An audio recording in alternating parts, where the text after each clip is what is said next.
সালাতুন ইয়া রাসূলাল্লাহ আলাইকুম সালামুন ইয়া হাবিবাল্লাহ আলাইকুম সালাতুন ইয়া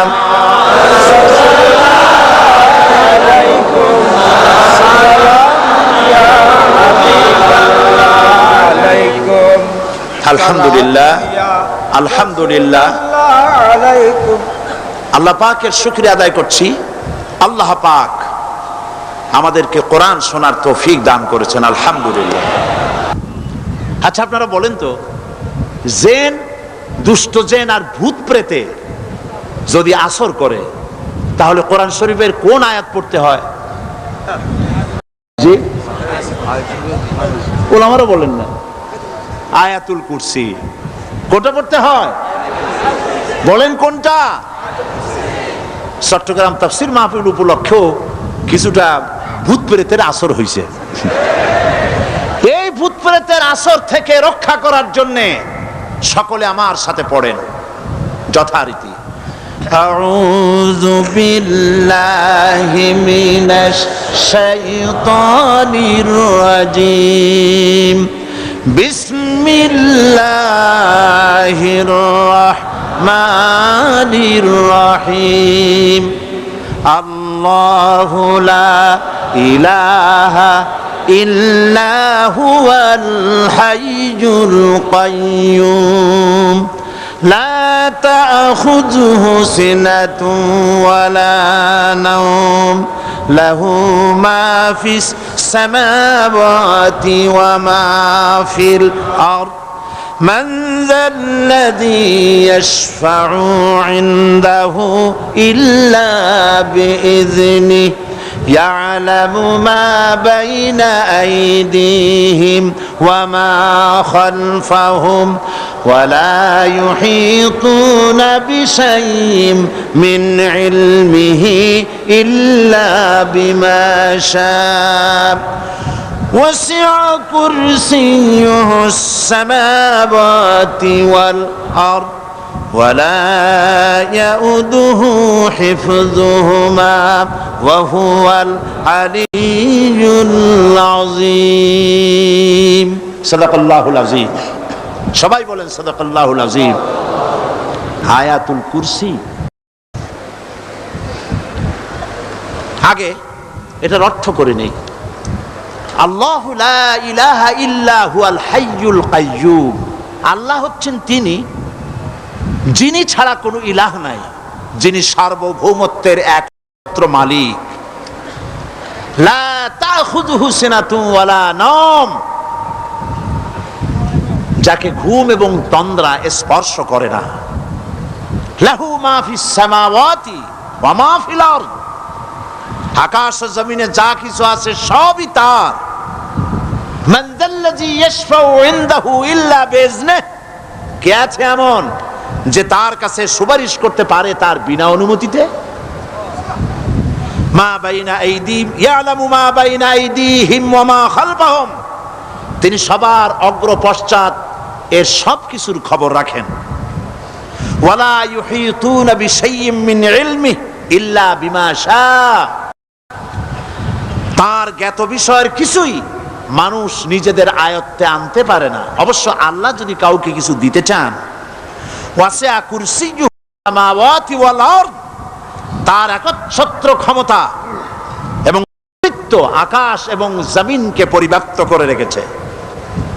ওয়ালা ইয়াউদুহু হিফযুহুমা ওয়া হুয়াল আলিয়্যুল আযীম, আর আকাশ এবং পৃথিবীর রক্ষণাবেক্ষণ করতে গিয়ে আল্লাহ পাক মোটেই ক্লান্তি বোধ করেন না। আর তিনি হচ্ছেন এক মহান শ্রেষ্ঠতম সত্তা। বলি সাদাকাল্লাহুল আযীম। আয়াতুল কুরসি, এই আয়াতটি আয়াতুল কুরসি হিসেবে পরিচিত। কি নামে পরিচিত? আয়াতুল কুরসি। এখানে মহান আল্লাহ পাকের এমন সব পূর্ণাঙ্গ পরিচিতি পেশ করা হয়েছে যার নজির গোটা কোরআন শরীফে নাই। সুবহানাল্লাহ।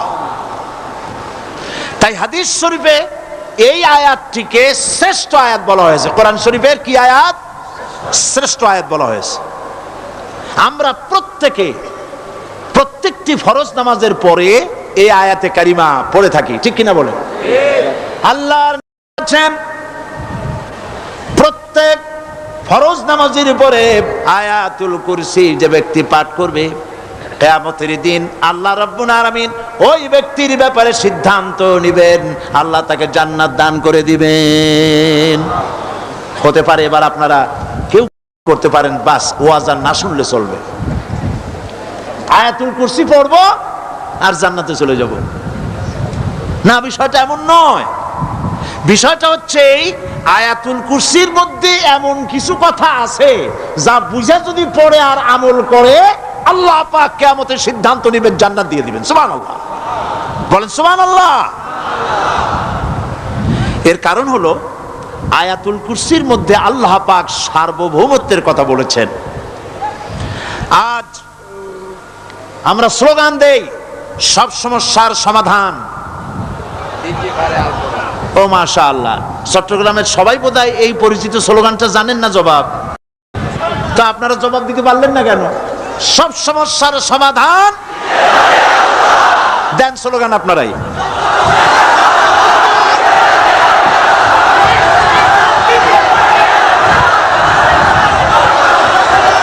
এটা শুধু স্লোগান নয়, সব সমস্যার সমাধান দিতে পারে আল কোরআন। এটা শুধু স্লোগান নয়, এটাই বাস্তবতা, এটাই বাস্তব সত্য।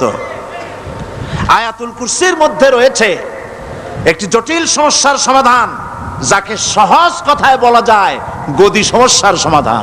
কুরসি মানে হলো গদি। আজকাল গদি নিয়ে কি হচ্ছে টের পাচ্ছে না ভাই? এই গদি নিয়ে টানাটানি হচ্ছে পৃথিবীর সর্বত্র। সার্বভৌমত্বের মালিক কে হবে? এইটা তো আপনারা বলতেছেন, কিন্তু যারা কোরআন জানে না তারা বলে সার্বভৌমত্বের মালিক জনগণ। দেখেন না, ওরা বলে সকল ক্ষমতার উৎস জনগণ। কারা বলে? নেতা নেত্রীরা বলেন সকল ক্ষমতার উৎস, কর না কেন, উৎস জনগণ। এই কথাটা হলো আসলে ভোটারদেরকে পাম্পট্টি দেওয়া, আপনাদেরকে ফুলাইয়া ডানলপ টায়ার বানায়। আপনারা খুব খুশি হবেন সমস্ত ক্ষমতার উৎস তাহলে আমরা। আরে বাবারা, তোমরা সকল ক্ষমতার উৎস যার পেট ভরা ময়লা, নাকের মধ্যে ছাতা, দাঁতে ছাতা, তুমি হবা সকল ক্ষমতার উৎস। আহার, ক্ষমতার ঠেলায় একটা সাপ দেখলে ভয়তে সিট হয়ে পড়ো, সাইকেলের টায়ার বাস্ট হইলে হার্ট ফেল করে। সকল ক্ষমতার উৎস আল্লাহ পাক কি বলেছেন? আল্লাহ পাক বলেছেন আন্নাল কুওয়াতা লিল্লাহি জামিআ। বলেন আন্নাল কুওয়াতা লিল্লাহি জামিআ। আমার আল্লাহ রাব্বুল আলামিন বলেন, জেনে রাখো নিঃসন্দেহে সকল ক্ষমতার উৎস কেবলমাত্র আল্লাহ রাব্বুল আলামিন। সকল ক্ষমতার উৎস কে? জোরে বলেন আল্লাহ, আল্লাহ, আল্লাহ। তিনি একমাত্র সকল ক্ষমতার উৎস। কোরআন আয়াতুল কুরসি আল্লাহ কোরআনে নাজিল করে সার্বভৌমত্বের মালিক কে হবে সমস্যার সমাধান করে দিলেন। রাসূল করিম সাল্লাল্লাহু আলাইহি ওয়াসাল্লাম মানুষের সার্বভৌমত্ব খতম করে মদিনায় আল্লাহর সার্বভৌমত্ব কায়েম করে তিনি একটি রাষ্ট্র কায়েম করলেন। মদিনার রাষ্ট্রের সার্বভৌমত্বের মালিক কে ছিলেন? আল্লাহ। জোরে বলেন কে ছিলেন? আল্লাহ। মানুষ তখন দেখতে পেল খোদাই সার্বভৌমত্বের ভিত্তিতে যে রাষ্ট্র গঠন হয় সেই রাষ্ট্র মানবতার জন্য কত কল্যাণকর হয়। সুবহানাল্লাহ বিহামদি। আয়াতুল কুরসিতে বলা হলো যে সার্বভৌমত্বের মালিক এই ক্ষমতাটাকে আরবিতে বলা হয় উলুহিয়াত। এই ক্ষমতাকে সার্বভৌমত্বের ক্ষমতাটাকে আরবিতে কি বলা হয়? উলুহিয়াত। আর যার হাতে এই ক্ষমতাটা থাকে তাহলে বলে ইলাহ, তাকে কি বলা হয়? আল্লাহ রাব্বুল আলামিন আয়াতুল কুরসির শুরুতে এই কথাটাই বলে দিলেন, আল্লাহু লা ইলাহা ইল্লা হুয়াল হাইয়ুল কাইয়্যুম। আল্লাহ হচ্ছেন তিনি যিনি ছাড়া কোনো ইলাহা নাই। তার মানে হলো সার্বভৌমত্বের একচ্ছত্র মালিকানা কার হাতে? চিৎকার দিয়ে বলুন, আল্লাহ রাব্বুল আলামিনের হাতে। সার্বভৌমত্বের এই ক্ষমতা হস্তান্তরযোগ্য নয়। আর সার্বভৌমত্বের মালিক যিনি হবেন তার শুরু থাকবে না, শেষও থাকবে না। এই কোয়ালিটি কার মধ্যে আছে? আল্লাহ পাকের মধ্যে। আল্লাহ পাক বললেন তিনি হচ্ছেন আল হাই আল কাইয়্যুম। তিনি হাইয়্যু, তিনি কাইয়্যুম, তিনি শাশ্বত, তিনি জাগ্রত, তিনি চিরস্থায়ী, যার শুরুও নাই, যার শেষও নাই। সুবহানাল্লাহ ওয়া বিহামদিহি। এই সার্বভৌমত্বের মালিকানা নিয়ে যারা বসে আছে, যে কোনো মুহূর্তে তার হাত থেকে ক্ষমতা ছিনতাই হয়ে যেতে পারে, পারে কিনা? আর ঘুমায় থাকলে, সার্বভৌমত্বের মালিক দাবি করে যদি ঘুমায় থাকে, ততক্ষণ ভারপ্রাপ্ত বানাবে কারে? এই জন্য সার্বভৌমত্বের মালিক হচ্ছেন আল্লাহ পাক, যাকে ঘুম এবং তন্দ্রা স্পর্শ করে না। সার্বভৌমত্বের মালিকের কোয়ালিটি আল্লাহ পাক বলছেন লা তাখুযুহু সিনাতুন ওয়ালা নাওম। পড়েন সবাই, লা তাখুযুহু সিনাতুন ওয়ালা নাওম। তার ঘুমও নাই, তন্দ্রাও নাই। হযরত মূসা আলাইহিস সালাম আল্লাহ পাকের কাছে একবার প্রশ্ন তুলেছেন, আল্লাহ পাক তুমি নাকি? আল্লাহ বলেন তুমি বিশ্বাস করো না? মূসা আলাইহিস সালাম বলছেন অবশ্যই বিশ্বাস করি। আল্লাহ পাক বললেন বিশ্বাস যদি করো তাহলে বুঝানো যাবে। হযরত ইব্রাহিম আলাইহিস সালাম বলেছিলেন আল্লাহ পাকের কাছে, কাইফা রব্বি আরিনি কাইফা তুহিল মাউতা। হে রব, তুমি আমারে দেখাও কেমনে তুমি মৃত্যুকে জিন্দাকে মৃত্যু করো, মৃত্যুকে জিন্দা করো, একটু দেখাও আমারে। আল্লাহ পাক বললেন আওয়ালাম তুমিন, বিশ্বাস করো না? ইব্রাহিম আলাইহিস সালাম সঙ্গে সঙ্গে বললেন বালা। নাম বললেন না। বালা মানেও হ্যাঁ, নাম মানেও হ্যাঁ, কিন্তু একটু বেশ কম আছে। তিনি নাম না বলে বালা বললেন। নামের অর্থ হলো হ্যাঁ, আর না বালার অর্থ হচ্ছে কেন নয়, অবশ্যই বিশ্বাস করি। ওয়ালাকিন লিয়াতমাইন্না কালবি, তবে আল্লাহ তুমি যদি চোখে দেখাও একটু, তাহলে এগুলি একটুখানি লিয়াতমাইন্না কালবি, আমার অন্তরাত্মা প্রশান্তি লাভ করবে যদি চোখে দেখতে পারি।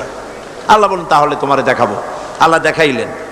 মূসা আলাইহিস সালাম যখন বললেন যে আল্লাহ পাক আর মৃত্যুকে চিন্তা করো কেমনে, তুমি ঘুমায় থাকো, না ঘুমায় পারো কেমনে, তোমার নাকি ঘুম নাই, তন্দ্রা নাই। আল্লাহ পাক বলেন বিশ্বাস করো না? বলে আমি বিশ্বাস করি। তো ঠিক আছে তাহলে তোমার দেখাই। বললেন এক গ্লাস পানি নিয়ে আসো। এক গ্লাস পানি নিয়ে এসে দাঁড়িয়ে থাকো। আল্লাহ পাক মূসা আলাইহিস সালামকে বললেন এক গ্লাস পানি নিয়ে দাঁড়াও। আর ঘুমকে আল্লাহ পাক বললেন মূসারে ধরো। মূসা আলাইহিস সালাম নিদ্রাচ্ছন্ন হলেন, তন্দ্রা এসে গেল, হাত শিথিল হয়ে হাতের থেকে পানি ভর্তি গ্লাস পড়ে ভেঙে চুরমার হয়ে গেল। মূসা আলাইহিস সালাম ভয় পেয়ে গেলেন। আল্লাহ রাব্বুল আলামিন বলেন ভয় পাওয়ার কোনো কারণ নাই, তোমার প্রশ্নের জবাব আমি এভাবেই দিলাম। এক গ্লাস পানি নিয়ে কয়েক মিনিট দাঁড়াইতে পারো নাই, ঘুমের সঙ্গে সঙ্গেই গ্লাস পড়ে ভেঙে গেল। তামাম আকাশ আর জমিন, গোটা সৃষ্টি জগৎ তোমার আল্লাহ পাকের হাতের মুঠার মধ্যে রয়েছে। আল্লাহ যদি ঘুমায় যায় সব শেষ হয়ে যাবে। তামাম সৃষ্টি জগতের ট্রাফিক কন্ট্রোল আল্লাহ কর্তৃক হয়, আর মানুষের যা হয় আল্লাহ পাক তার থেকে সম্পূর্ণ মুক্ত। আল্লাহ পাকের ঘুম নাই, তন্দ্রাও নাই। লা তাখুযুহু সিনাতুন ওয়ালা নাওম, ঘুমও নাই, তন্দ্রাও নাই।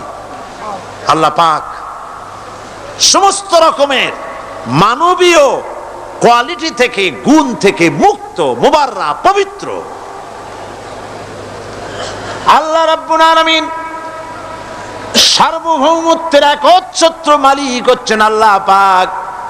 তিনি ছাড়া কোনো ইলাহ নাই। তিনি পরিষ্কার করে বলছেন আল্লাহু লা ইলাহা ইল্লা হুয়াল হাইয়ুল কাইয়্যুম। সবাই পড়েন আল্লাহু আল্লাহু লা ইলাহা ইল্লা হুয়াল হাইয়ুল কাইয়্যুম। আল্লাহ হচ্ছেন সার্বভৌমত্বের মালিক, তিনি ছাড়া কোনো ইলাহ নাই।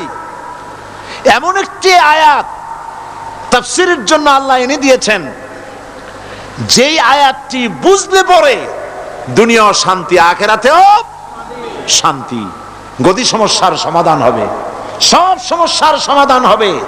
আয়াতুল কুরসি এমন আয়াত যা তেলাওয়াত করলে, বুঝলে, আমল করলে কিয়ামতের দিন আল্লাহ পাক তার সম্পর্কে সিদ্ধান্ত নেবেন, জান্নাত দিয়ে দিবেন। সুবহানাল্লাহ ওয়া বিহামদিহি। আউযু বিল্লাহি মিনাশ শাইতানির রাজীম। বিসমিল্লাহির রাহমানির রাহিম। প্রত্যেক অক্ষরে অক্ষরে 10-10 করে নেকি এখন আমাদের নামায় আমলে লেখা হচ্ছে। সুবহানাল্লাহ। গলা ছেড়ে দিয়ে সবাই পড়েন আমার সাথে, আল্লাহু লা ইলাহা ইল্লা হুয়াল হাইয়ুল কাইয়্যুম লা তাখুযুহু সিনাতুন ওয়ালা নাওম লাহু মা ফিস সামাওয়াতি ওয়া মা ফিল আরদ من ذا الذي يشفع عنده إلا بإذنه يعلم ما بين أيديهم وما خلفهم ولا يحيطون بشيء من علمه إلا بما شاء وسع كرسيه السماوات والأرض ولا يؤوده حفظهما وهو العلي العظيم صدق الله العظيم। আয়াতুল কুরসি হচ্ছে কোরআন শরীফের সর্বশ্রেষ্ঠ আয়াত। সুবহানাল্লাহ। রাসূল বলেছেন আয়াতুল কুরসি হচ্ছে কোরআনে কারীমের সর্বশ্রেষ্ঠ আয়াত, এবং আল্লাহ পাকের তাওহীদের ব্যাপারে, সার্বভৌমত্বের ব্যাপারে এত বিস্তারিত অল্পের মধ্যে আর অন্য কোন আয়াতের মধ্যে ভাবে আসে নাই। এই জন্য আয়াতুল কুরসির এত মর্যাদা।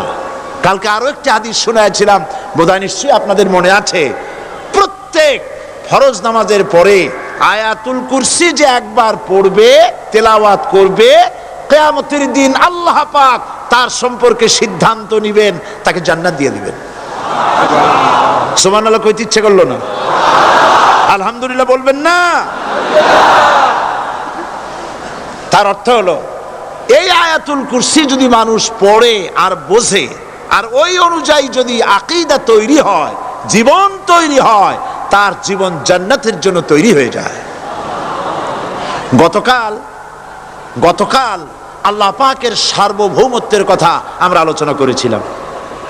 আলোচনা করব আল্লাহ পাকের পরিচয়। আল্লাহ পাক তিনি কে? আমরা বলি আল্লাহ। আমরা কি বলি? বলেন সবাই, কি বলি? আমি অনেকবার আপনাদেরকে এই কথাটা বলেছি, বোধহয় নিশ্চয়ই মনে আছে। আল্লাহ এই উচ্চারণটা আমাদের অনেকের হয় না, কেউ বলে না আল্লাহ। আল্লাহ পাকের উচ্চারণটা হচ্ছে, আল্লাহ পাকের নাম উচ্চারণ হচ্ছে আল্লাহ। মুখটা একটু গোল হয়ে যাবে, বলেন আল্লাহ আল্লাহ আল্লাহ। পৃথিবীতে বিভিন্ন জাতি তার স্রষ্টাকে, তারা যাকে স্রষ্টা মনে করে, বিভিন্ন নামে ডাকে। কেউ বলে ভগবান, কেউ বলে ঈশ্বর, কেউ বলে পরমেশ্বর, কেউ বলে বিধাতা, কেউ বলে গড। বিভিন্ন নামে লোকেরা এভাবে ডাকে। তো ভগবান বললে তার প্রতিশব্দে স্ত্রীলিঙ্গে কি আসে? বলেন ভগবতী। ঈশ্বর বললে স্ত্রীলিঙ্গে কি আসে? ঈশ্বরী। বিধাতা বললে তার স্ত্রীলিঙ্গে কি আসে? বিধাত্রী। গড, এটার স্ত্রীলিঙ্গে আসলে কি হবে? তো প্রত্যেকটি তারা যে ভাষায় আল্লাহকে ডাকে, প্রত্যেকটি ভাষায় স্ত্রীলিঙ্গে একটি প্রতিশব্দ আসে। আল্লাহ এর স্ত্রীলিঙ্গে, এর প্রতিশব্দে আরেকটি শব্দ কি গোটা বিশ্ব খুঁজে পাওয়া যাবে? জোরে বলেন, যাবে? যাবে না। এবং অন্যান্য নামগুলি সন্ধি বিচ্ছেদ করলে অর্থই হবে না। গড, এটাকে যদি উল্টায়া বলা হয় তাহলে কি হয়ে যাবে? এবার দেখুন, আল্লাহ এই নাম, আল্লাহর পরিচয় কি? যদি বলা হয় যে আল্লাহর পরিচয় কি, শুধু আল্লাহ দিয়ে আল্লাহকে চেনা যাবে, আল্লাহকে চেনা যাবে। আল্লাহ রাব্বুল আলামিন বলছেন, আল্লাহু লা ইলাহা ইল্লা হুয়াল হাইয়ুল কাইয়্যুম। আল্লাহ হচ্ছেন তিনি যিনি ছাড়া কোনো ইলাহ নাই, মাবুদ নাই, উপাস্য নাই। সুবহানাল্লাহ। এখন আল্লাহর যদি প্রথম একটা অক্ষর আলিফ ছেড়ে দেওয়া হয় তাহলে থাকবে কি? লিল্লাহ। এই লিল্লাহ দিয়েও কেউ যদি আল্লাহর পরিচয় পেতে চায় তাহলে পেয়ে যাবে। আল্লাহ রাব্বুল আলামিন কোরআনে কারীমের ভিতরে শুধু লিল্লাহ দিয়েও আল্লাহকে চেনার ব্যবস্থা করেছেন। লিল্লাহি মা ফিস সামাওয়াতি ওয়া মা ফিল আরদ। আকাশ এবং জমিনের সার্বভৌমত্বের একচ্ছত্র মালিকানা কার? আল্লাহ পাকের। এখন লিল্লাহ থেকে একটা লাম ছেড়ে দেন, কি থাকবে? লাহু। এই লাহু দিয়েও আল্লাহর পরিচয় পাওয়া যাবে, যাবে না? কোরআন বলছে, লাহু মাকালিদুস সামাওয়াতি ওয়াল আরদি ইউবসিতুর রিজকা লিমান ইয়াশা। আকাশ এবং জমিনের রিজকের চাবিকাঠি আল্লাহ পাকের কাছে, যারে খুশি তিনি পর্যাপ্ত রিজেক তিনি দান করেন। সুবহানাল্লাহ। এবার লাহুর লাম ছেড়ে দেন, থাকবে কি? একটা অক্ষর। এই একটি অক্ষর দিয়ে আল্লাহ পাকে চেনা যাবে। ইন্নাহু হুয়াল গফুরুর রহিম। তিনি হচ্ছেন মহা ক্ষমাশীল, দয়াবান। আল্লাহর পরিচয় আল্লাহকে দিয়েই জানা যায়। আল্লাহর পরিচয় হচ্ছে তিনি এই আকাশ সৃষ্টি করেছেন, এই জমিন সৃষ্টি করেছেন, মানব গোষ্ঠীকে সৃষ্টি করেছেন। আকাশের স্রষ্টা কে? জমিনের স্রষ্টা কে? মানুষের স্রষ্টা কে? আল্লাহ পাক। দেখুন, আল্লাহ পাক আকাশের স্রষ্টা, জমিনের স্রষ্টা, মানুষের স্রষ্টা। এই কথাকে ভুলিয়ে দেওয়ার জন্যে, এই কথাটিকে ভুলিয়ে দেওয়ার জন্য আল্লাহকে অস্বীকার করছে এক শ্রেণীর লোকেরা। তারা বলছে দেয়ার ইজ নো গড, স্রষ্টা বলতে কেউ নাই, আনসিন ইজ নাথিং। আল্লাহ পাক কোরআনকে বোঝার জন্য, আল্লাহকে চেনার জন্য ব্যবস্থা করেছেন। ওরা বলছে কি আনসিন ইজ নাথিং, যা দেখা যায় না সেটা কিছুই না, সেটা বিশ্বাস করি না। তো আল্লাহর যখন রং নাই, গন্ধ নাই, তাকে বিশ্বাস করি কেমনে? বলেন নাউজুবিল্লাহি মিন যালিক। আরে ভাই, তোমরা তো এমন বহু জিনিস আছে যা না দেখে বিশ্বাস করো। আপনারা কি বাতাস দেখেছেন? বিশ্বাস করেন কিনা?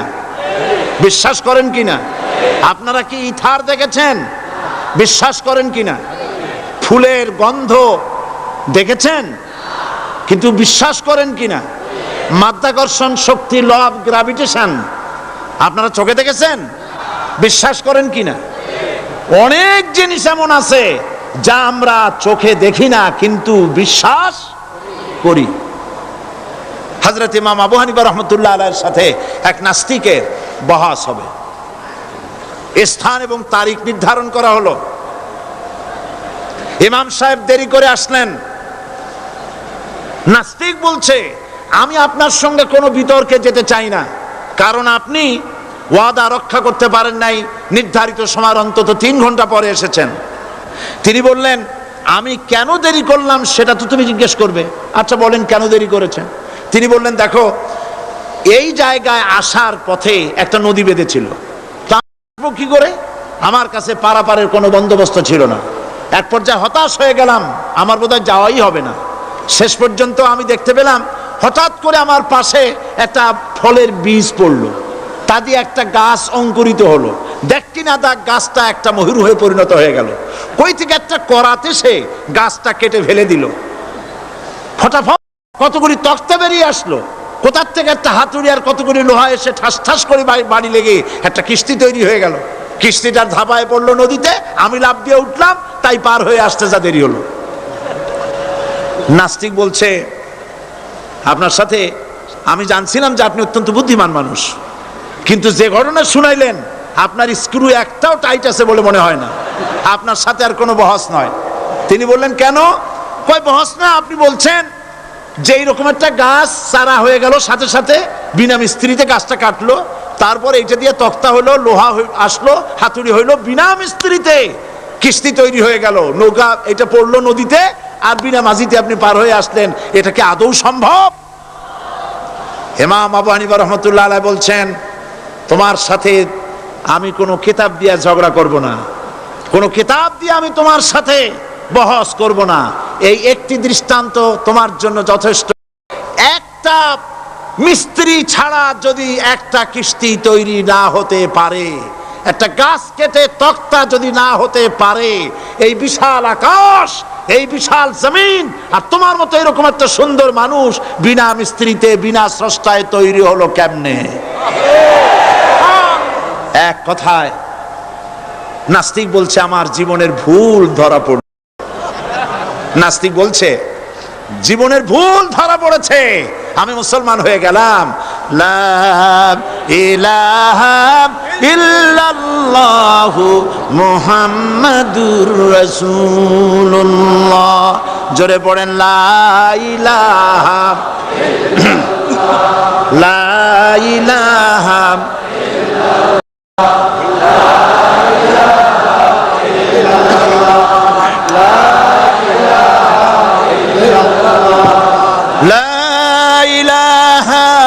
ইল্লাল্লাহু মুহাম্মাদুর রাসূলুল্লাহ।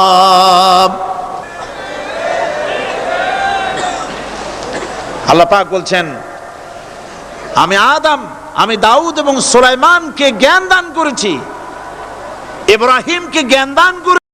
কোরআন শরীফের বহু জায়গায় শুধু জ্ঞানের কথাই বলা হয়েছে। সুবহানাল্লাহ। সুতরাং বুদ্ধিজীবী, এই বুদ্ধিজীবীরা তারা আসল জ্ঞানটা নাই। আসল জ্ঞান কোনটা বলেন? কোনটা? ডক্টর শহীদুল্লাহ মরহুম, আমি অনেকবার বলেছি তার কথা, তাকে জান্নাতুল ফেরদাউস নসিব করুন, বলেন আমিন। ডক্টর শহীদুল্লাহ মরহুম বলতেন তার লোকদেরকে যে তোমরা বিদেশ থেকে অনেক ডিগ্রি নামের আগে আনতে পারো, তোমরা পণ্ডিত, একথা আমি স্বীকার করি, কিন্তু কোরআন শরীফের জ্ঞান যদি না থাকে তাহলে পণ্ডিতের আগে আর একটা শব্দ বসবে, মূর্খ পণ্ডিত। কোরআনের জ্ঞান পাণ্ডিত্যকে পরিপূর্ণ করে দেয়, কারণ ওয়ামা উতিতুম মিনাল ইলমি ইল্লা কালিলা। সুবহানাল্লাহ। আল্লাহ পাক বলছেন, তোমাদেরকে সামান্যতম জ্ঞান দান করেছি। কতটুকুন জ্ঞান? কতটুকুন? সামান্যতম জ্ঞান দান করেছি। সুতরাং আল্লাহ পাক কোরআনের মধ্যে তার নিজের পরিচয় ছোট্ট একটি সূরার মধ্যে ব্যাপক আকারে বলে দিয়েছেন। কি? কুল হুয়াল্লাহু আহাদ। সবাই পড়েন আমার সাথে, কুল হুয়াল্লাহু আহাদ আল্লাহুস সামাদ লাম ইয়ালিদ ولم يولد ولم يكن له كفوا أحد। আল্লাহ পাক বলেন আল্লাহ এক এবং একক, তিনি কারো মুখাপেক্ষী নন, তিনি কাউকে জন্ম দেন নাই, তাকেও কেউ জন্ম দেয়নি। আকাশ আর জমিনে আল্লাহর সমকক্ষ কেউ নাই। সুবহানাল্লাহ বিহামদিহি। তাকে কেউ জন্ম দেয়নি, তিনিও কাউকে জন্ম দেননি। তিনি এক, তিনি ছিলেন, তিনি আছেন, তিনি থাকবেন। তার শুরুও নাই, তার শেষও নাই। সুবহানাল্লাহ। এই আল্লাহ রাব্বুল আলামিন তার পরিচয় আয়াতুল কুরসি সার্বভৌমত্বের পরিচয় দিয়েছে, আল্লাহর পরিচয় দিয়েছে। আল্লাহ তিনি খালিক। মানব সৃষ্টির এবং পৃথিবীর সৃষ্টির ইতিহাস ঘাটলে মানুষের যদি কিসমত ভালো থাকে, তাহলে আল্লাহর সান্নিধ্য, আল্লাহর অস্তিত্ব সম্পর্কে জ্ঞান তাকে আল্লাহ পাক দান করে দেন। সুবহানাল্লাহ। পৃথিবীর সৃষ্টির ব্যাপারে বুদ্ধিজীবীরা কি বলছেন দেখুন। পৃথিবীর সৃষ্টির ব্যাপারে বিজ্ঞানীরা বলছেন যে এই পৃথিবী এরকম ছিল না। তো কি রকম ছিল? এইটা সূর্যের পাশ থেকে একটা উজ্জ্বল শক্তিশালী জ্যোতিষ্ক দারুণ ফোর্স নিয়ে যাচ্ছিল। সেই ফোর্স সহ্য করতে না পেরে সূর্যের একটি দুর্বলতম অংশ সূর্য থেকে ছিটকে মহাশূন্যে পড়ে গেল, আর ঘুরতে ঘুরতে এই পৃথিবীর অস্তিত্ব লাভ করলো। বিজ্ঞানের এই কথা যদি বিশ্বাস করতে হয়, তাহলে আমাকে বলতে হয় এখন তো মানুষেরা আর পৃথিবীতে ধরছে না, ঠিক কিনা? কথা বলছেন না কেন? মানুষ পৃথিবীতে এখন ধরতেছে। বিভিন্ন দেশ খালি বলতেছে মানুষ কমাও, সন্তান কমাও, বিভিন্ন পদ্ধতি গ্রহণ করো, আর মানুষ বাড়ায়ও না। আল্লাহ পাক বলছেন আল্লাহু লা ইলাহা ইল্লা হুয়াল হাইয়ুল কাইয়্যুম। আল্লাহ হচ্ছেন তিনি, যিনি ছাড়া কোনো ইলাহ নাই। লা ইলাহা ইল্লাহু, তিনি ছাড়া কোনো ইলাহ নাই, সার্বভৌমত্বের মালিক কেউ নাই। এই যে লা ইলাহা, কোনো ইলাহ নাই, আমরা কালেমার মধ্যে এই কথাটা বলি। আমাদের কালেমায়ে তাইয়্যিবা আমরা কি উচ্চারণ করি? লা ইলাহা ইল্লাল্লাহু মুহাম্মাদুর রাসূলুল্লাহ। জোরে পড়েন লা ইলাহা ইল্লাল্লাহ, লা ইলাহা ইল্লাল্লাহু মুহাম্মাদুর রাসূলুল্লাহ। লা ইলাহা, কোনো ইলাহ নাই। এই দাওয়াত দিয়েছেন দুনিয়ার সমস্ত পয়গম্বর। এটা কি শুধু রাসূলুল্লাহর দাওয়াত ছিল? সমস্ত নবীদের স্লোগান ছিল একটা। সমস্ত নবীদের স্লোগান ছিল কয়টা? সবাই বলুন, কি সেই স্লোগান? লা ইলাহা ইল্লাল্লাহ। কোরআন শরীফের ভিতরে ইলাহ শব্দ 147 বার এসেছে। লা ইলাহার অর্থ যদি এই হয়, কোনো উপাস্য নাই আল্লাহ ছাড়া, কোনো মাবুদ নাই আল্লাহ ছাড়া, মুহাম্মদ সাল্লাল্লাহু আলাইহি ওয়াসাল্লাম আল্লাহর প্রেরিত রাসূল, তাহলে তো এত ঝঞ্ঝাট হওয়ার কথা ছিল না।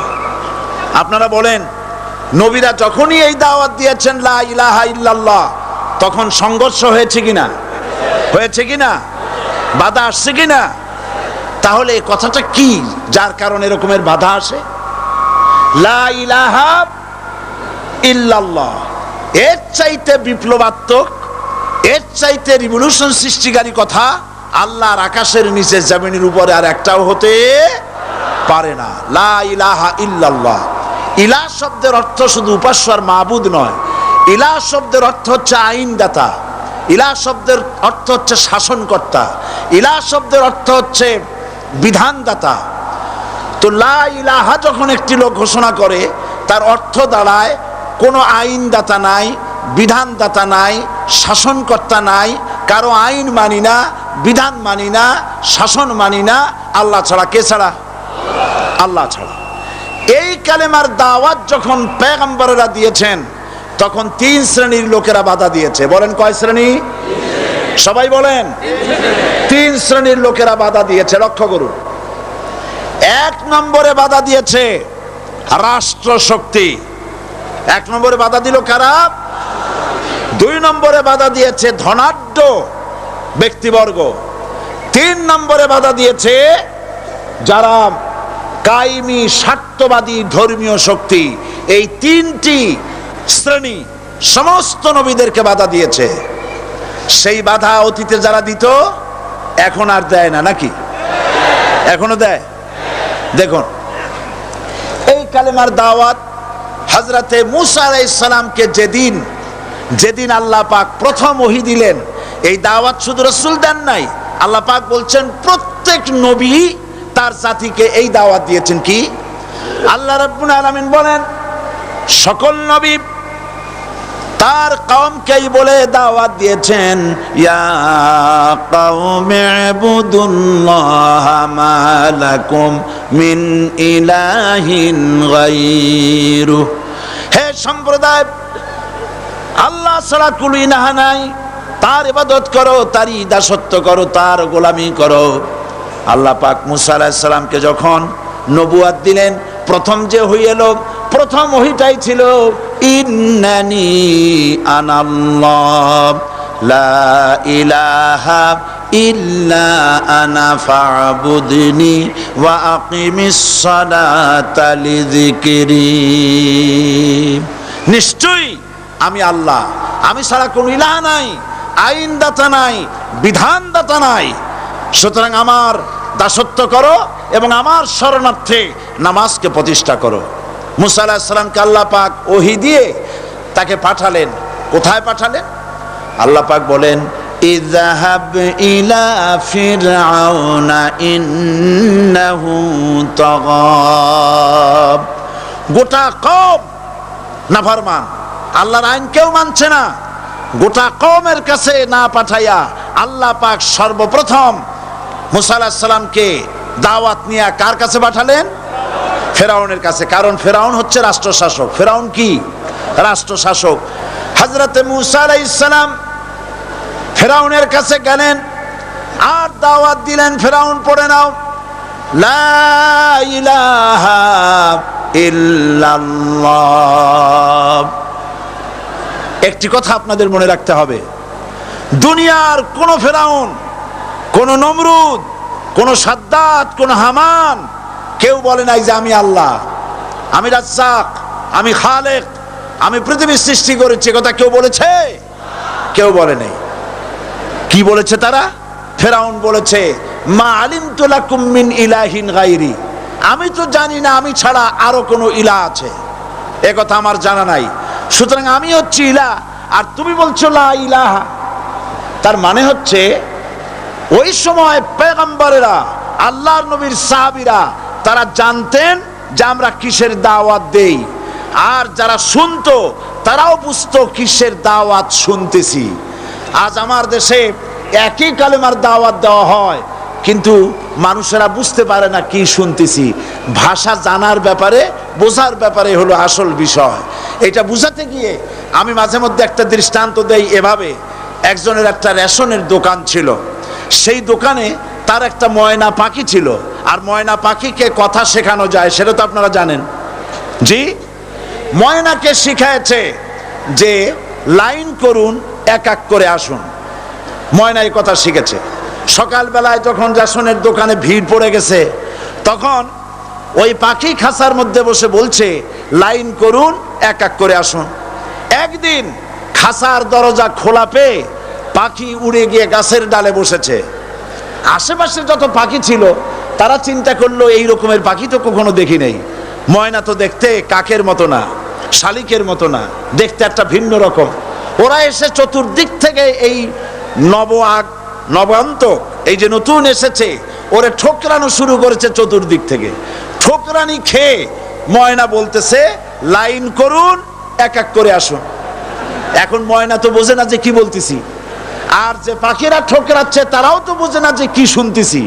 ময়না যদি বুঝতো যে আমি কি বলি, সবাই মিলে ঠোকরায়, তাই জান বাঁচে না, লাইন করে ঠুকরাইলে তো কলজে যাবে সব ঠোঁটে ঠোঁটে চলে, বুঝে নাই। আমাদের অবস্থা তাই হয়েছে। সুতরাং এই কালেমার দাওয়াত যখন হযরতে মুসা আলাইহিস সালাম দিলেন, ফেরাউন বলল আমি তো জানি না যে আমি ছাড়া আরো কোন ইলা আছে, আইনদাতা তো আমি, তুমি নতুন কোথা থেকে আইনদাতা নিয়ে আসছো? ফেরাউন বলছে দেখো, আমারে বাদ দিয়া যদি অন্য কাউকে ইলা বলে তুমি মানো আর সেই শিক্ষা যদি যে জাতিকে দাও, তাহলে আমি তোমাকে ধরে লাআজআলান্নাকা মিনাল মাসজুনিন, আমি তোমাকে কারারুদ্ধ করব, আমি তোমাকে জেলখানায় ঢুকিয়ে দেব। রাষ্ট্রশক্তি প্রথম বাধা দিল কারা? বলেন সবাই। সেই বাধা কি ওখানে শেষ হয়েছে না এখনো আছে? আছে কিনা জোরে বলেন। আমি তোমাকে জেলখানায় ঢুকাবো। হযরতে মুসা আলাইহিস সালাম বলেন ফেরাউন রে, জেলের ভয় আমি করি না, আমাকে জেলের ভয় দেখায়া লাভ নাই, আমি আল্লাহ পাকের পয়গম্বর হযরতে মুসা আলাইহিস সালাম। ফেরাউনের দলবল আছে, লোক লস্কর আছে, তার অস্ত্রের অভাব নাই। আল্লাহ রাব্বুল আলামিন মুসা আলাইহিস সালামের কাছে একটা অস্ত্র দিয়া দিলেন, দিছিলেন কিনা? দিছিলেন কিনা? আল্লাহ পাক হযরত মুসা কি বলেছেন, ওয়া মা তিলকা বিয়ামিনিকা ইয়া মুসা, মুসা রে তোমার হাতে ওটা কি? মুসা আলাইহিস সালাম বললেন এটা লাঠি। আল্লাহ পাক বললেন ফেলে দাও লাঠি, লাঠি ফালায় দিলেন, কি হয়ে গেল? হিয়া হাইয়াতুন তাসআ, লাঠি হয়ে গেল। এখন লাঠি পড়ে সাপ হয়ে গেল।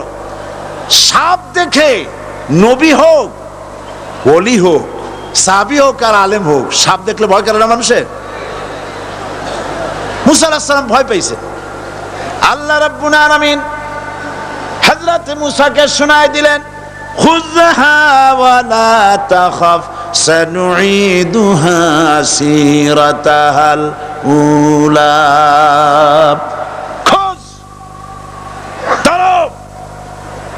লা তাখাফ, ভয় পেও না। আল্লাহ বলছেন ধরো, ভয় পেও না। ধরার সঙ্গে সঙ্গে স্বাভাবিক অবস্থায় ফিরে আসবে, আবার লাঠি হয়ে যাবে। এখন আল্লাহ বলছেন ধরো, মুসা আলাইহিস সালাম কি ভয় পাওয়া উচিত হবে? আর উচিত হবে? মুসা আলাইহিস সালাম কি ভয় পাইছিলেন? কারণ হচ্ছে এই দুশমনের শক্তিটা খুব বড়ই দেখা যায়, মনে হয় যেন অনেক বড়, কি জানি কি। আল্লাহ পাক বলছেন ইন্না কাইদাশ শায়তানে কানা দাঈফা, শয়তানের চক্রান্ত যতই তুমি মনে করো অনেক ষড়যন্ত্রের জাল বিস্তার হয়ে আছে, আল্লাহ কয় কিছুই না, দাঈফা, অত্যন্ত দুর্বল। আল্লাহ পাক বললেন ধরো, মুসা আলাইহিস সালাম সাপ ধরলেন, সঙ্গে সঙ্গে লাঠি হয়ে গেল। ফেরাউন বরদাস্ত করলো না, রাষ্ট্রশক্তির পক্ষ থেকে আক্রমণ শুরু হলো। অপরাধ কি? মুসা আলাইহিস সালামের অপরাধ কি? কি অপরাধ? মাশাআল্লাহ, বুঝতে পেরেছেন। অপরাধ হচ্ছে তিনি বলেছেন লা ইলাহা, জোরে বলেন লা ইলাহা ইল্লাল্লাহ। এই কালেমাকে আজ আমরা ভিক্ষার বুলি বানাইছি। এটা হলো সার্বভৌমত্বের বুলি, এটা হচ্ছে আল্লাহ পাকের সার্বভৌমত্বের কথা। আজ আমরা মানুষের কাছে আমরা শুনি, মানুষেরা ভিক্ষা চায়, লা ইলাহা ইল্লাল্লাহ, এক মুঠ চাউল দেন, লা ইলাহা ইল্লাল্লাহ 10 খান পাই দেন। এই হচ্ছে কালেমার জিকির। আবার কেউ কেউ জিকির করতেছে লা ইলাহা আস্তে, ইল্লাল্লাহ জোরে, এমন জোরে কলব সাফ করে, কলব তাতে থাকলেও পারে গেলেও পারে। এই কালেমার জার, এর আঘাত পয়গম্বররা মেরেছেন। হযরতে মুসা আলাইহিস সালাম যখন বলেছেন লা ইলাহা ইল্লাল্লাহ, এই ধাক্কা ফেরাউন বরদাস্ত করতে পারে নাই। দরিয়ায় নীলের ভিতরে আল্লাহ পাক ডুবাইয়ে শেষ করে দিয়েছেন, দেন নাই? হযরতে মুসা আলাইহিস সালাম, তার উম্মতেরা দরিয়ার পাশে বসে দ্বীনি কথাবার্তা বলতেছেন। এমন সময় ফেরাউন, তার শত্রু হচ্ছে মুসা আলাইহিস সালাম। শত্রু কেন? মুসা কি ফেরাউনের পাকা ধানে মই দিয়েছে নাকি? বলেন আপনারা। তার হালের গরু পিটায় মারছে নাকি? অপরাধ হলো তিনি আল্লাহর জমিনে আল্লাহর আইন প্রতিষ্ঠার কথা বলেছেন। এই শুধুমাত্র এই অপরাধে ফিরআউন তার দলবল নিয়ে 3 দিক থেকে আক্রমণ করেছে। মুসা আলাইহিস সালামের উম্মতেরা ভয় পেয়ে গেছেন। তারা বলছেন ইন্না লামুদরাকুন, আমরা পাকড়াও হয়ে গেছি।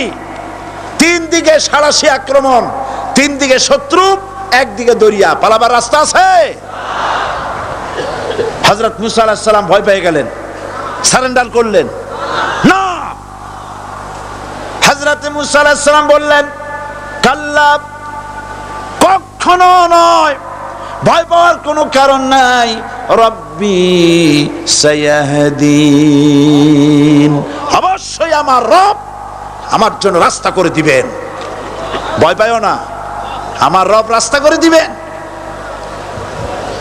আল্লাহ রাব্বুল আলামিন হযরত মুসা আলাইহিস সালামকে অর্ডার করলেন, হাতের লাঠি দিয়া দরিয়ার উপরে আঘাত করো।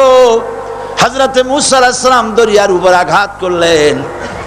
রাস্তা ছিল দরকার একটার, এক বাড়িতে আল্লাহর হুকুমে লাঠি দিয়ে একটি আঘাত করার সঙ্গে সঙ্গে হযরত মুসার তার সঙ্গী সাথী দরিয়া পার হওয়ার জন্য দরিয়ার মধ্য দিয়ে আল্লাহ 12টা রাস্তা পয়দা করে দিলেন। সে আল্লাহ আছে না নাই? এত আসতে বলেন কেন? ভয় পাওয়ার কারণ আছে? রাষ্ট্র শক্তি বাধা দিয়েছে সমস্ত নবীদেরকে। কেন? নবীদের চরিত্র খারাপ? জোরে বলেন, নবীদের চরিত্র খারাপ? নবীদের চাইতে মাসুম বেগুনাহ উন্নত চরিত্রের মানুষ আল্লাহর আকাশের নিচে জমিনের উপরে আর হয় নাই। তোমরা যে সামনে তাদের পিছনে দৌড়াও, অমুকের সৈনিক, নেতা নেতা করে মরো, এইসব নেতা যাদের পিছনে দৌড়াও, এই নেতাগুলি, আমি জিজ্ঞেস করি আপনাদেরকে, এই নেতাগুলি জীবনে একবারও জেনা করে নাই? এ ব্যাপারে অনুসারীরা আপনারা কি নিশ্চিত?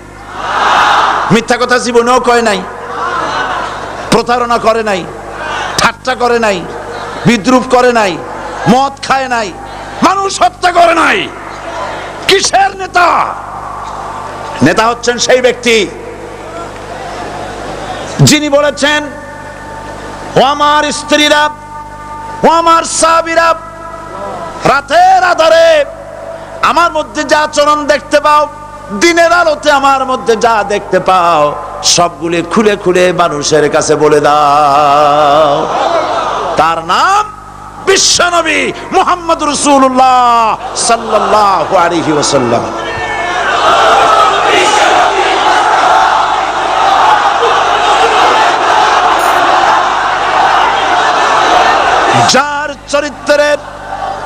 যার চরিত্রের সার্টিফিকেট আল্লাহ রাব্বুল আলামিন নিজে দিচ্ছেন, ওয়া ইন্নাকা লাআলা খুলুকিন আযীম।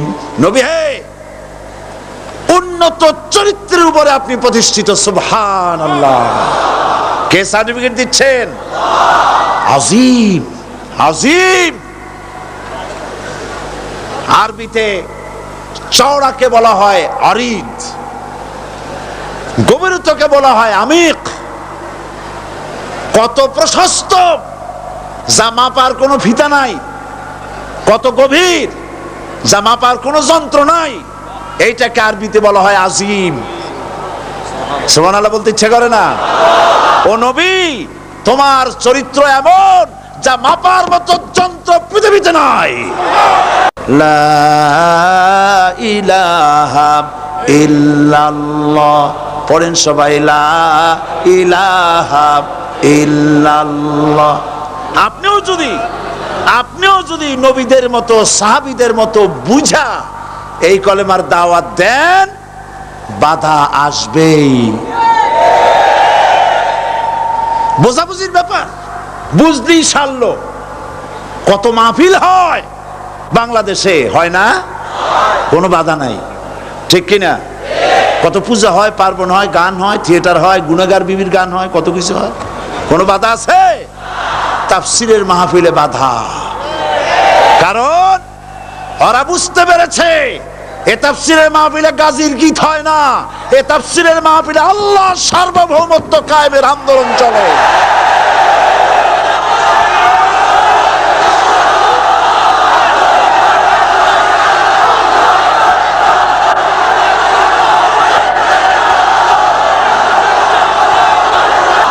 বিশ্বকবি আল্লামা ইকবাল কি সুন্দর করে বলেছেন, আজ ভি হো জু ইব্রাহিম কা ইমা पैदा आग कर सकती है एक अंदाज़े गुलिस्तां पैदा। ইব্রাহিমের ঈমান যদি আজও কোথাও হয় বিদ্যমান, করতে পারেন অগ্নিকুণ্ডে খুবসুরত এক গুলিস্তান। এখনো যদি ইব্রাহিমের সন্তানদেরকে আগুনের মধ্যে ফেলে দেওয়া হয়, আর ইব্রাহিম ঈমান যদি থাকে, আগুনকে ফুলের বাগান বানাবার ক্ষমতা আল্লাহর আছে।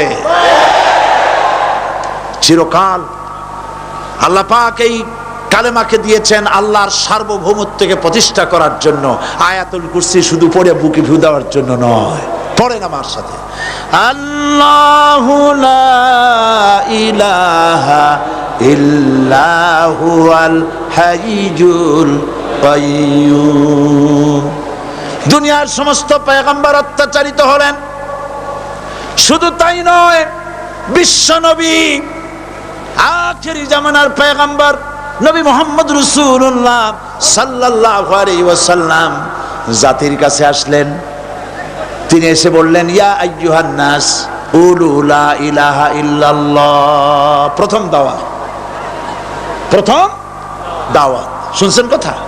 রাসূলুল্লাহ বলছেন, ও জাতি, আমার রাসূল তো মক্কার রাসূল না শুধু, মদিনার রাসূল না শুধু, আরবি ভাষা ভাষীদের রাসূল না শুধু, আমার নবী কি নবী? চিল্লায় বলেন। তাই তিনি বলেছেন, ও বিশ্বের মানবতা, বিশ্বের মানব গোষ্ঠী, যদি মুক্তি পেতে চাও, নাজাত পেতে চাও, উচ্চারণ করো, বিশ্বাস করো, আমল করো, বলো লা ইলাহা ইল্লাল্লাহ। জোরে পড়েন, লা ইলাহা ইল্লাল্লাহ, লা ইলাহা ইল্লাল্লাহু মুহাম্মাদুর রাসূলুল্লাহ। কোরআনে কারীমের ভিতরে আয়াতুল কুরসির মধ্যে বলে দিয়েছেন, আল্লাহু লা ইলাহা ইল্লাহু আল হাইয়ুল কাইয়্যুম। প্রাণ খুলে সবাই পড়েন, বসা মানুষ, দাঁড়ানো মানুষ, আল্লাহু লা ইলাহা ইল্লাহু আল হাইয়ুল কাইয়্যুম। আল্লাহ রাব্বুল আলামিন, তিনি ছাড়া কোনো ইলাহ নাই, তিনি সার্বভৌমত্বের মালিক, কেউ নাই আল্লাহ ছাড়া। এই কথা মানুষকে ঘোষণা করতে হবে। সুবহানাল্লাহ ওয়ালহামদুলিল্লাহ লা ইলাহা ইল্লাল্লাহ, সুবহানাল্লাহ ওয়ালহামদুলিল্লাহ লা ইলাহা ইল্লাল্লাহ, সুবহানাল্লাহ ওয়ালহামদুলিল্লাহ লা ইলাহা ইল্লাল্লাহ, লা ইলাহা ইল্লাল্লাহু মুহাম্মাদুর রাসূলুল্লাহ। আল্লাহুম্মা আমিন। রব্বানা যালামনা আনফুসানা ওয়া ইন লাম তাগফির লানা ওয়া তারহামনা লানাকুনান্না মিনাল খাসিরিন।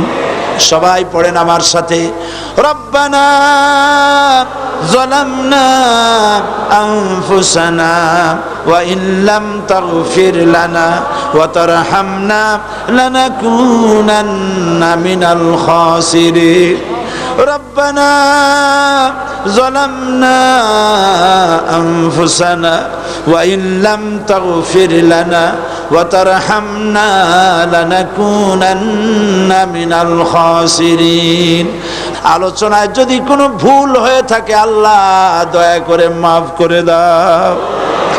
রব্বুল আলামিন, আমাদের দোয়া দুরুদি জিকির আজগারে আমাদের আলোচনায় তুমি যে খুশি হয়েছো যতটুকুন তার সবটুকুন বিশ্বনবী মুহাম্মাদুর রাসূলুল্লাহ সাল্লাল্লাহু আলাইহি ওয়াসাল্লামের রূহ মুবারকে পৌঁছায়া দাও রব্বুল আলামিন। तमाम अंबिया किराम उलमाए मुतकद्दिमीन उलमाए मुताखिरीन सलफे सालिहीन যারা দুনিয়া থেকে মুমিন মুমিনাত বিদায় হয়ে গেল আল্লাহ কবরগুলিকে জান্নাতের টুকরায় পরিণত করে দাও রব্বুল আলামিন। এই লক্ষ লক্ষ মুসলমান নরনারী ভিক্ষুকের মতো তোমার দরবারে হাত তুলেছি আল্লাহ গো, আমাদের মধ্য থেকে আমাদের মা বাপ যাদের দুনিয়া থেকে বিদায় হয়ে গেছে আল্লাহ আমাদের মা বাপের কবরে সওয়াব পৌঁছায়া দাও রব্বুল আলামিন। আত্মীয় স্বজন যদি বিদেশে থাকে 2 মাস 6 মাস পর চিঠি দিয়া খোঁজ খবর পাওয়া যায়, প্রত্যেক দিন টেলিফোন করে খবর পাওয়া যায়, কিন্তু আমাদের মা বাপ যাদের মারা গেল বছরের পর বছর যুগের পর যুগ বিদায় হয়ে গেল, কোন হালতে আছে জানি না। আল্লাহ আমাদের মা বাপের কবরগুলি জান্নাতের টুকরায় পরিণত করে দাও রব্বুল আলামিন। আমাদের আব্বা কত মহব্বত করতেন, কত কষ্ট করেছেন আল্লাহ তাআলা আমাদেরকে লেখাপড়া শেখাবার জন্য কত কষ্ট করেছেন, মানুষ বানাবার জন্য কত কষ্ট করেছেন, আমাদের জন্য ঘর বাড়ি বানায়া জায়গা জমি কিনে রেখে সবগুলি থুয়ে খালি হাতে চলে গেছে বাবা। আল্লাহ আমাদের আব্বা রুহের পরে সওয়াব পৌঁছায়া দাও রব্বুল আলামিন। এখন তো আর বাড়ি গেলে নাম ধরে কেউ ডাকে না। আয় আল্লাহ, আমাদের আব্বা যত গুনাহ করেছি জানা অজানা সমস্ত গুনাহগুলি আল্লাহ তুমি সাইয়াদগুলি হাসানাত দিয়া বদলাইয়া দাও রব্বুল আলামিন। আমাদের জনম দুঃখিনী মা, আয় আল্লাহ মা যা যে হারাইছে সেই বোঝে কি নিয়ামত তার চলে গেছে। আল্লাহ আমাদের মা যার বিদায় হয়ে গেছে মায়ের কবরটাকে জান্নাতের টুকরায় পরিণত করে দাও রব্বুল আলামিন। মায়ের পেটের ভিতরে বসে 10টা মাস ধরে মায়ের কষ্ট দিছি, তিনি ডেলিভারিতে কষ্ট করেছেন, 2-2.5 বছর বুকের দুধ খেয়ে কষ্ট দিয়েছি, পেশাব পায়খানা করে মায়ের কাপড় চোপড় নষ্ট করে দিয়েছি। মা বিরক্ত হন নাই, থাপ্পড় মারেন নাই, আছাড় দিয়া ফালায় দেন নাই। আল্লাহ মা যাদের মারা গেল মাবুদ মায়ের কবরটাকে জান্নাতের টুকরা বানায়া দাও রব্বির হামহুমা কামা রব্বায়ানি সগীরা।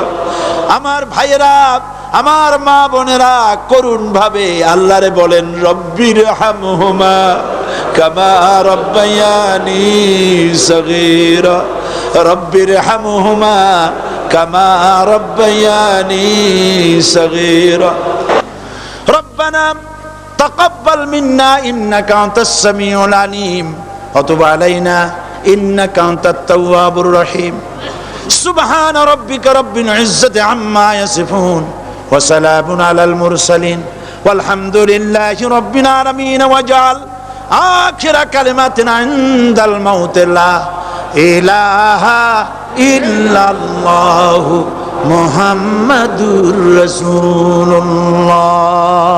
আসসালামু আলাইকুম ওয়া রাহমাতুল্লাহ।